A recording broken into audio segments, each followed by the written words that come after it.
Ήταν λοιπόν εκείνο το πρωινό που σφύριζα σαν ηλίθιος με τα χέρια στις τσέπες, ενώ το προηγούμενο βράδυ με είχαν πληροφορήσει πως ήμουν ανεπανόρθωτα θνητός και καλόν θα ήτο να βιάζομαι.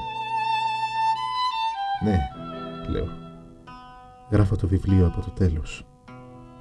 Πρόλαβα βέβαια και έδωσα το μολύβι μου σε ένα περαστικό παιδί, ώστε το μέλλον μου, τροποντινά, εξισφαλίστη.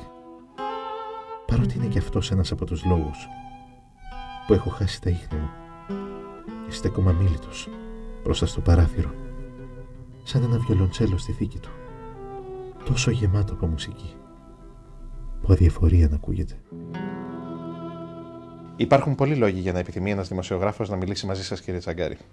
Έχετε μια μακρά πορεία ως μουσικοσυνθέτης και διευθυντής ορχήστρας, διακρίσεις, εύσημα από σημαντικούς ανθρώπους και μια μεγάλη θητεία ως διευθυντής του θρυλικού τρίτου προγράμματος της ραδιοφωνίας.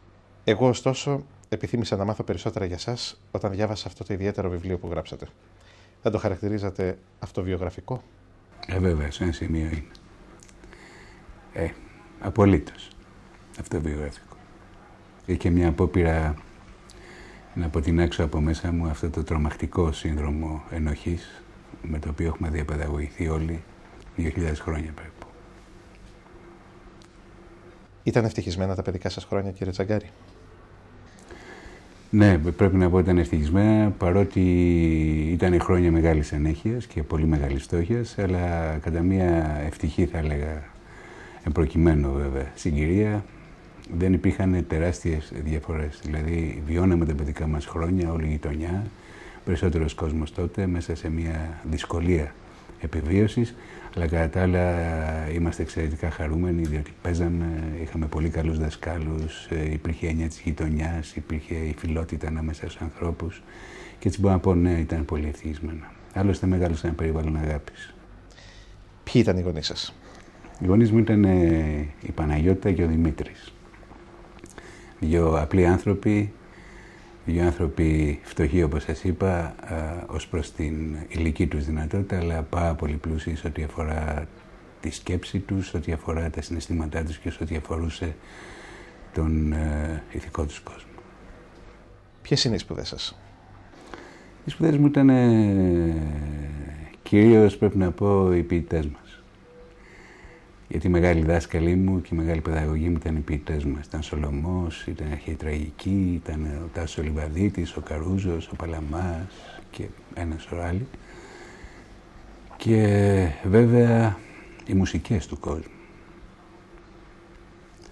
Απ' την άλλη τη μεριά ήταν ο άνθρωπος, όπως το συνάντησα από τα παιδικά μου χρόνια και κατά τη διάρκεια της ζωής μου, τέλος πάντων, σε διάφορες σχέσεις, σε διάφορες επικοινωνίες, σε διάφορες απόπειρες, άλλοτε δημιουργικές, άλλοτε όχι, αλλά αυτή ήταν κυρίως οι σπουδές μου. Σε ό,τι αφορά την ακαδημαϊκή, αν θέλετε, μεριά, πέραν των μουσικών μου σπουδών, είχα την τύχη, αν θέλετε, κάποια στιγμή, και αυτό το έκανα βέβαια για να πάρω αναβολή, αλλά και για να κάνω το χατήρι των γονιών μου, να δώσω στο πανεπιστήμιο, πολύ καλό στα φιλολογικά μαθήματα, και είχα μπει στην νομική στη Θεσσαλονίκη.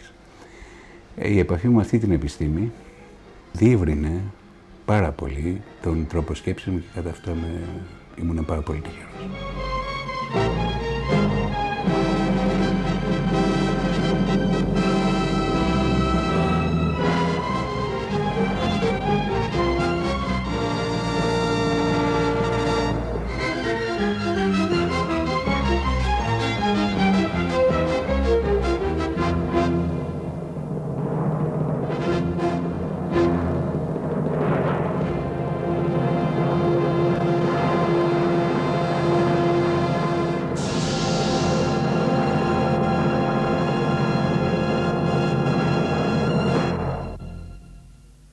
Ο Γιώργος Τσαγκάρης είναι μια πραγματικά σημαντική προσωπικότητα της ελληνικής μουσικής.